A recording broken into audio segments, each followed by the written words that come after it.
Hello, Christina. Great to see you again. How are you today?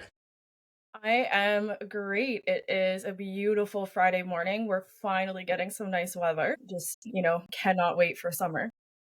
Do you have, is it a sunny day in New Brunswick? I know it was sunny here yesterday. I haven't looked out yet. I drove to the Yeah. airport this morning.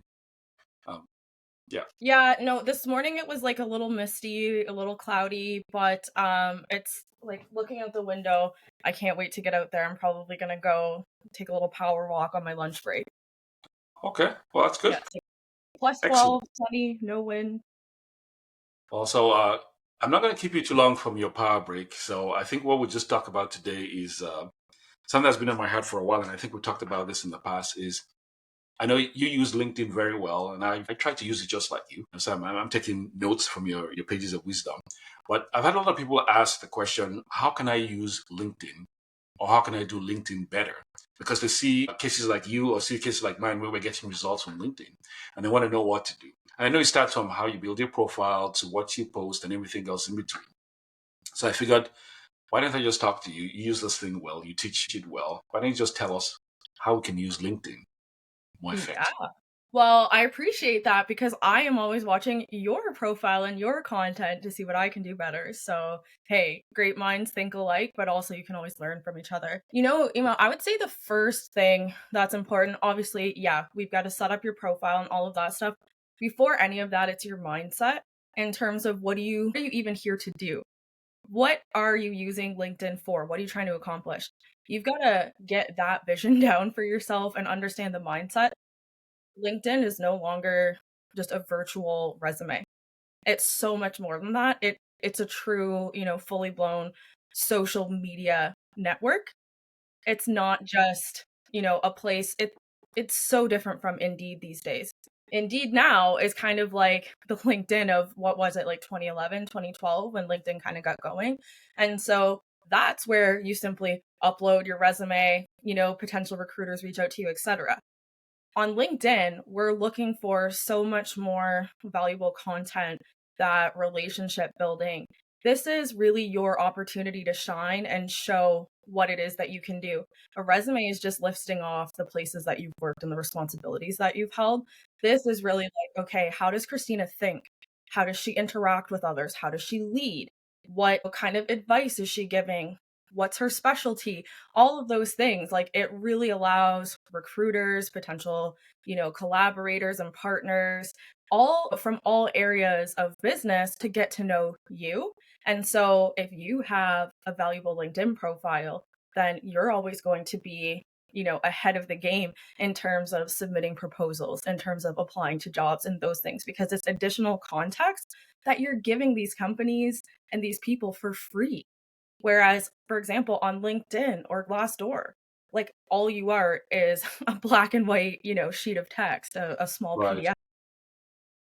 That's great. Yeah, I know for me, the way I kind of seem to use it is I always say it's almost like your personal advertisement of who you are, what you can do, your capabilities. So I talk about the things I've done in the past, the things I'm doing now, and also the things that I have in the hopper that I'm going to be doing tomorrow or the day after. And I guess it gives people a tone of just who I am and how I see the world and how I choose to interact with the world.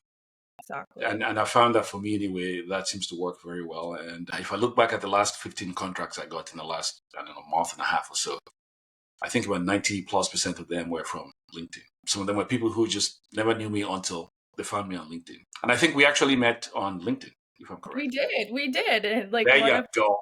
360 moment. There you go. That's good. So let's start with the profile. Like, what kind of tips will you give when you're building a profile? What should you be looking at? And you can start from the picture to the tone of what you talk about to whatever, right? So what should you be doing with your profile? Just starting out.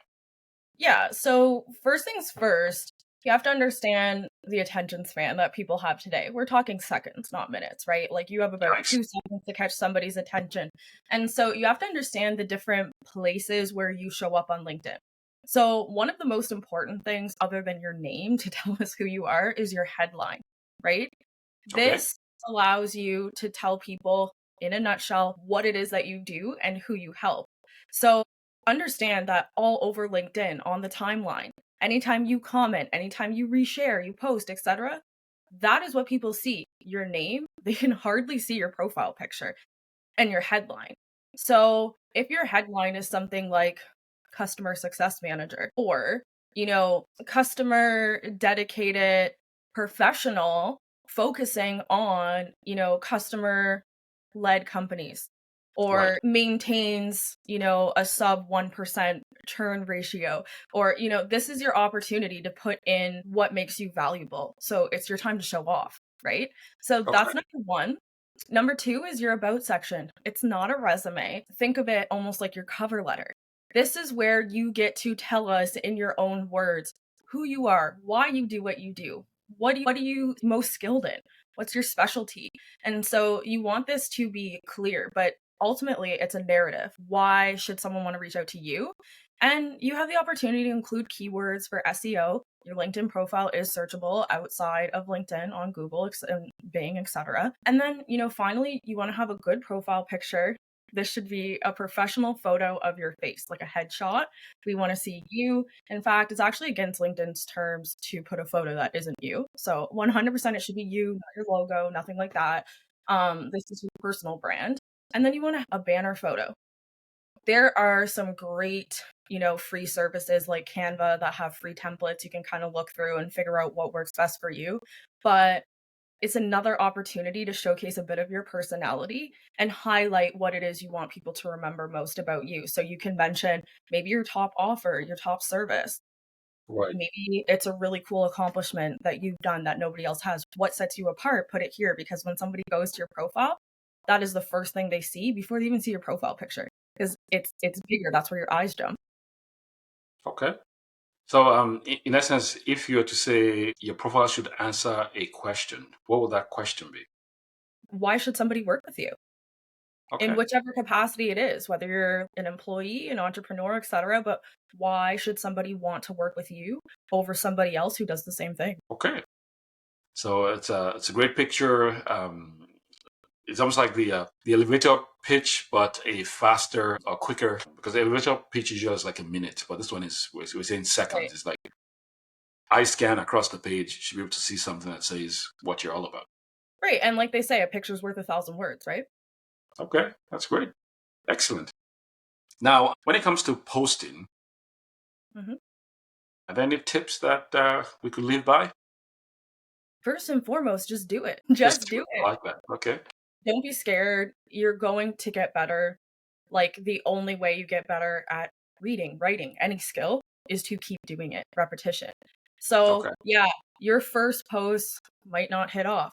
You might start doing very well getting consistent numbers, but you'll notice you're going to have that random post every week that just does not take off the way you thought it would.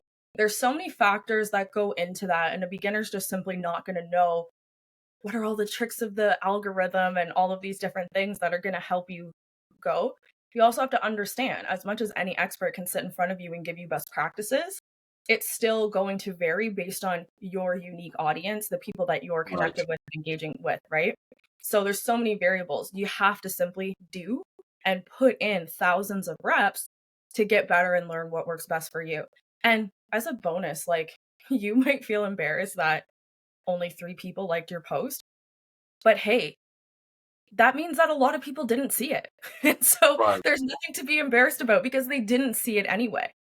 Right. Instead, when you have the posts that do well, people will see that. It will bring you results. And so you can't let the nerves or the fear of judgment stop you from getting where you want to go in the future. You've got to start. That's number one. Number two is, again, you don't need to necessarily be perfect. You don't need to be the top expert in the field. You still have something to bring to the table. You can talk about what you're learning. You can talk about challenges. You can be honest and talk about mistakes because imagine this, as a hiring manager, I would love to see how my employees or future employees navigate making a mistake. How do they True. learn from it? How do they turn it around? These are actually very valuable things to be raw and honest about. So that's what I would say, like without getting into all the specifics on, this time of day and that time of day. Don't overthink Right. it. Just do it. Just do it. I like that. Now, some people will say things like, in this day and age where AI is very prevalent, and I think it should be used. However, I still think that people should still inject authenticity Yes. in the post. So when it comes to your post and using AI, any best practices you want to talk about to keep it such that it doesn't look like it's some that's machine generated, or like that it still carries the signature that is you Hmm. when you post. So what would you say about that? Well, my first question is, have you ever looked at my post and thought that she definitely used ChatGPT with it? Only for certain structures, because there's a way that ChatGPT lay out. However, the stories I know the story is you, if you know what I mean. Yep. So basically, the reason I ask that is just to prove the point that it's a valuable tool, but it's just that it's a tool. It's not the end all be all. I use ChatGPT as like a writer and editor relationship where I just happen to be on both sides a little bit. So I say that coming from a communications and journalism background, but essentially I am going back and forth with ChatGPT. I don't know how many times. If somebody else were to read the conversations I have with ChatGPT, I don't think they'd be able to make some of them out, right? I go back and forth so many times. Not only have I trained a custom GPT on my brand, my voice, my style, as different things come up, as I learn new things, as I evolve my style, I'm constantly retraining this GPT to understand those things. So I have trained it on certain post formats that I like for my style. I've trained it on certain things, but understand, I created those formats. I Right, wrote them the first time and trained it to it. And so now it has a formula that when I say, we need to talk about this story, it's going to spit it out in a certain format that I've asked it to out of a few right, options that I've created. So all ChatGPT is doing for me is just remembering the things that I've asked it to remember because I can't possibly keep all of these things in my head and just help me organize essentially my thoughts in a way that I know other people can resonate with. right, So I tell it the stories and I critique it probably way worse than I would critique, a student or an actual writer on my team because I've got to go back and forth until it's perfect. So that's good. really, I'm the editor, it's the writer, and I'm just going back and forth. And there's tons of stuff I rewrite myself. You're not going to take every single thing. I think the mistake that people use is they haven't taken the time to experiment with the tool or learn the tool. And they simply say, hey, write a post about this and post it. And that's when, at that point, that's not a custom ChatGPT post for you. Right, That's a ChatGPT almost like Frankenstein post of every other post that ChatGPT's ever seen. And that's not right. unique to you. That makes sense. I mean, I know for mine too, I try to write out what I want to say first of all, even if it's in bullet points. And then I get ChatGPT to just pull it together somewhat. And again, using the same training to give it a certain tone, a certain way, right? And there are quite a number of times where I'll use ChatGPT and it'll spit out something. I'll go, nope. And I'll just leave it as exactly as I did, right? Because that one seemed to sound more like me talking, right? Exactly. So, and I think maybe the difference is you just don't, as you said, take the results, copy, and then paste and say, I'm done. I've done a post, right? So Yeah. that's good. Okay. What else can we do? What are best practices to respond or when responding to posts that you see? Help the algorithm and also help boost whatever image we're trying to portray of ourselves. Right. So the number one thing for me of like anything in life is just to give value before you ask. You have to give before you receive. I Okay. think that's just a law of the universe, right? If you want anything to go well for you, and you got to be genuine about it. People can sense it, right? So for me, it's, I spend a lot of time throughout the day. I'm waiting in line at checkout. I'm waiting for a doctor's appointment. I'm waiting for a client to show up. I'm pulling out, LinkedIn and I'm going through the news feed and I'm looking at what my connections are talking about. I'm looking at industry news. I'm looking at, different things that I'm interested in. And, my rule is just if you have something to say it. And if Yeah. you don't make something up, Right. right? And so if you have value to add, there's tons of people asking questions, like answer the question. Again, the key here is just don't overthink it, but just engage naturally. Think of this as, it's the same way when you're at a conference and we used to walk around the lobby and we're meeting new people and we're going to the vendors booths and all of that. This is your opportunity to do that daily, virtually. Right. Yeah. Okay, that's good. Now, this is one I hear a lot because I tend to deal with students.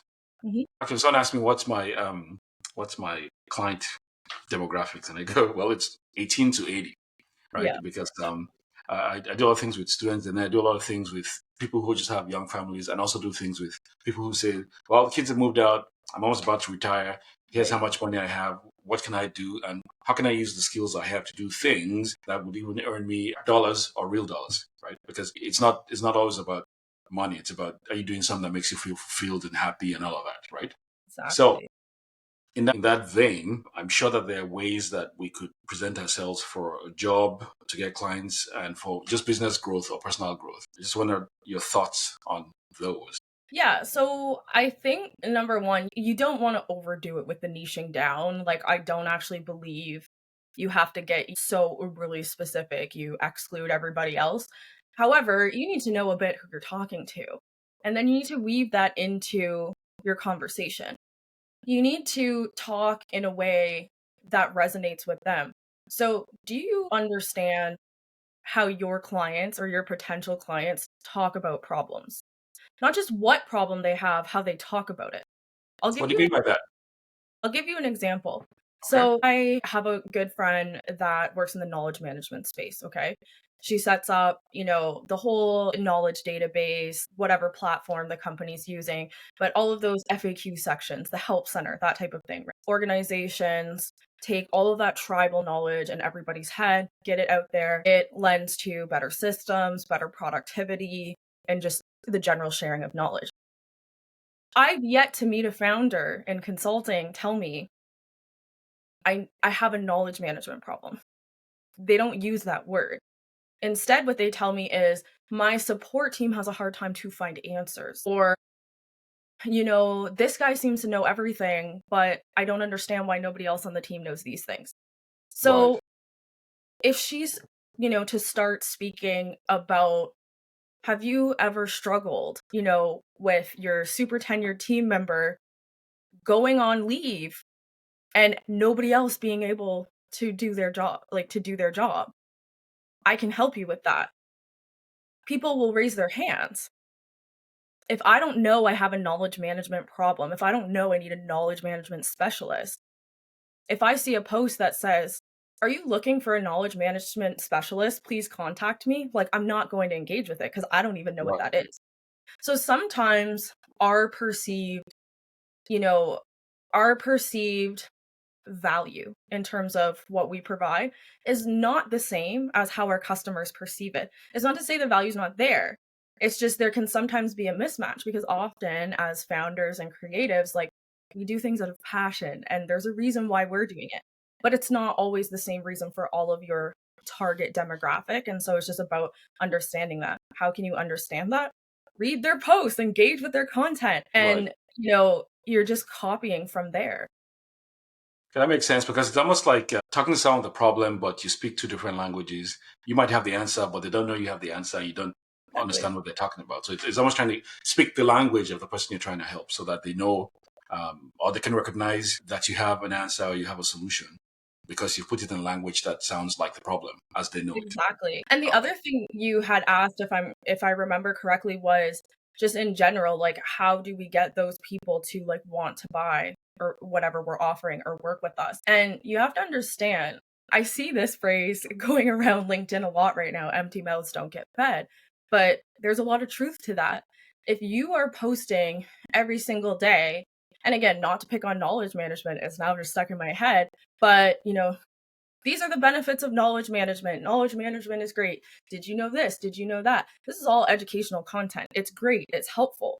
But I didn't necessarily come to my LinkedIn timeline expecting a blog post about that, right? I'm going to go to the blog or the magazine or Medium or whatever, and I'm going to search for specific articles. On LinkedIn, I'm scrolling to see what's going to attract my attention. What do I want to engage with? What's new? What's interesting? So if you can pull people in with their own language, now they're reading, now they're engaged. Let them know how to work with you. Make it clear. That can be a call to action at the end of your post. It can be very clear buttons if you have LinkedIn Premium. Even if you don't have LinkedIn Premium, you can take advantage of, again, your headline, you can take advantage of your banner, your about section, all of that, and link out to your actual offers. But if you never mention your offers, people will not know that you have them. Right. And then they will just simply go to the other person who has the offer out, even if it's not even as good as yours. But Yeah, they'll just think you're a fan. yeah, Christina's a fan of knowledge management. Wow, she really loves knowledge management. That's cool. As opposed to, wow, Christina can help me fix my knowledge management problems. Let me reach out to her. okay, that's good. Yeah. Now, as I said earlier on, Christina, I know you have resources and you have a bunch of, we'll call them takeaways and all that stuff. So maybe at the end of the video, excuse me, we would, in the description, would have links so people could get those if you have any of those, and Yeah. also where to find you and all of that. Now, maybe we'll wrap it up with this one. Again, you have a lot of people who've just finished school. It could be undergrad or graduate school, getting out into the workforce, and are trying to figure out how can they position their LinkedIn persona so that it becomes the magnet that gets them into the visibility or the range of people who would either be hiring or could take them to the next level. What are your thoughts on that? Yeah, I think it's about, layering. And what I mean by layering is, again, don't think of it as just a resume, but about finding the opportunities to really showcase the different levels of what you know, the depth of your knowledge. Because, a simple job description and title, that tells me so much. And if it's the same job title that I'm hiring for, sure, I'm expecting that you have some experience. But, with a new grad, proven over time concept is not necessarily there. So instead, you can talk about things that you've learned in school, projects that you've done, things you've volunteered on, lessons that you've learned. You can talk about these things and you can talk about them over and over again in different ways. It could be the same 5 experiences, but if you use ChatGPT to help you break it down in different ways, you can really show all the different facets that you've Right. mastered.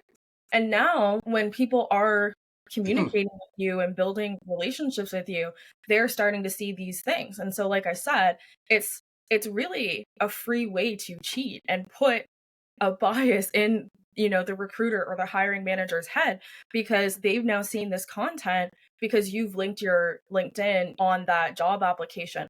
You can also use LinkedIn to find jobs in the hidden job market, to get referrals and all of these things, but it all comes from showing who you are and connecting strategically and genuinely. I like that. Now, talking about strategic and genuine connections, because of course you have a lot of times you see people say, well, follow, connect, and all of that. But when it comes to just the actual networking with other people on LinkedIn, I mean, I'm sure you have your ways, I have my ways, but what were your thoughts on how you connect, who you connect? Do you connect with everyone who has to connect? Who do you connect with? Why do Got you it. connect? Right. Okay, number one, if you have a brand new account and you have zero connections, you've got to connect with people you know in real life that will accept you. People Okay. that you can shoot a text message or an email and say, hey, Emo, I just got on LinkedIn. Just wanted to let you know this is my real account. Would you mind doing me a solid and just accepting the connection? Right. And so listen, if somebody has zero connections, I'm not likely to reach out and build any kind of relationship with them because I don't even know if they use the platform. When's the last time they logged in? If you've got even 50, like you've got to start somewhere. What's really awesome is once you pass 500, LinkedIn just shows 500 plus. So even LinkedIn through their in-app onboarding really urges you to get to that 501 so you can get that 500 plus, right? Okay. LinkedIn will also rate your profile. You can have an all-star profile, which I've, happily had for the last 9 or 10 years. I'm constantly learning LinkedIn to keep it there. And so you want to take advantage of those things to understand, is your profile kind of filled out to completion? Does it look legitimate? You want to just be posting regularly. Again, it doesn't have to be perfect, but if I see you posting, I know you're real. I know you're here. Right. So that's number one, is build a bit of a foundation of it, like a foundational network. Number two, 500 minimum. Get yeah, to try to get to 500. Okay. absolutely, absolutely.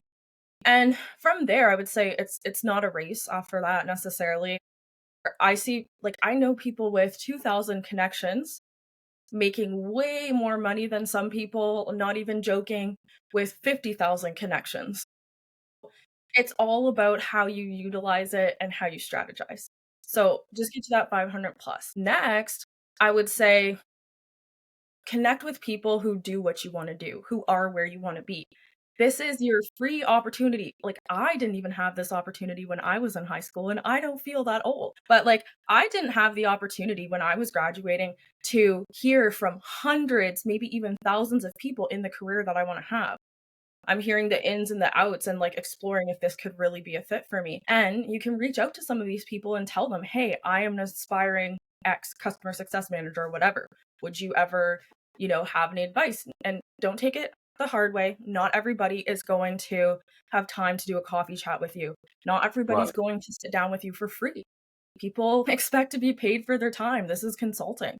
That's okay, but understand what's valuable to you, what's going to help you get forward, and invest at least your time and energy there. So that's number two. Number three is connect with people in the area where you want to do business. So I say this because I come across a lot of international students, right? And so let's take yourself, for example.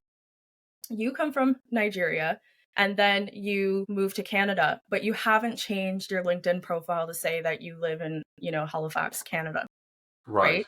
You obviously have connections from back home, and that's fine. You don't need to delete them. But if random people that you don't know these people in your life, you've never worked with them, but they're from back home, start connecting with you, that's your algorithm. That's signaling to LinkedIn that you want more people in that area. So if you're making these amazing posts about business in Halifax, but only people from Nigeria are seeing it, do you think they're very likely to hire you to do something related to business in Halifax? Probably not. So Right. it's understanding your audience and really putting yourself essentially in the rooms you want to be in Right. before you need to be in them so that you can just be Makes called sense. in, right?